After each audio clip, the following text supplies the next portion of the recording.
ডা ডা ডা ডা ডা ডা আরে ডা রে এ এ এ এ এ এ এ র র র র র কি বুনবা গো সেলিম ভাই? কি আর বুনবো, গরুর লেগে দুটো জব বুনি রাখি ভাই। আরে বুনা বুনি রাখো তো, হাসে দুটো খেলি। না না ভাই, তুমি খেলাও, ওই তো আমার খাবার আইছে। লাও গো, খাবারটা খেয়ে লাও। আজ খাবার আনতে এত দেরি হলো যে? তা হবে না, শাইনকে দুটো না খাই তো আর আসতে পারছি না। আমাদের জন্য তুমি আর কত পরিশ্রম করবে বলো? দূর পাগলি, শাইন যখন চাকরি পাবে না, দেখে নিও আমাদের আর কোনো কষ্ট থাকবে না, পায়ের উপর পা তুলি দি খাবো।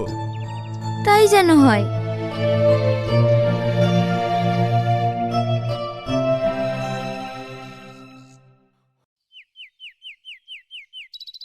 ভাবি ভালো আছো? কি রে, এদিককার রাস্তা তো ভুলেই গেছিস, আর আসিসনি কেন? পড়াশোনা নিয়ে ব্যস্ত ছিলাম তো, তাই আসতে পারিনি। দাদা ভালো আছেন? হ্যাঁ হ্যাঁ ভালো আছি। ওগো, আমি একটু মাঠে গেলাম, গরু নাদা দুটি সান্নিধি দিও। ঠিক আছে, তাড়াতাড়ি আসবা। আমি তো জানি তুই কেন এসেছিস। হে শাহিন, হেদা কে এসছে দেখ। কে ভাবি? এমন ভাব করছে যেন ভাজা মাছটা উল্টে খেতে জানেন না। আমি সব জানি। কি জানো তুমি, কি জানো? এভাবে ভাবির সাথে দরকার না করে আমার সাথে যাবে। ভাবি, আমার পানে তাকাচ্ছিস কেন? দেখতে ইচ্ছে যা। আর শোন, তোর ভাই বাড়ি আসার আগে চলে আসবি, নাহলে আমাকে আবার বকুনি খেতে হবে। ঠিক আছে ভাবি।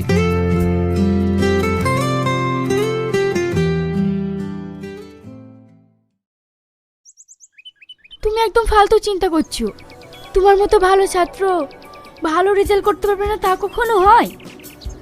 জানো শ্রাবণী, আমাকে নিয়ে আমার ভাইয়ের অনেক স্বপ্ন, আমি যেন ডাক্তার হতে পারি।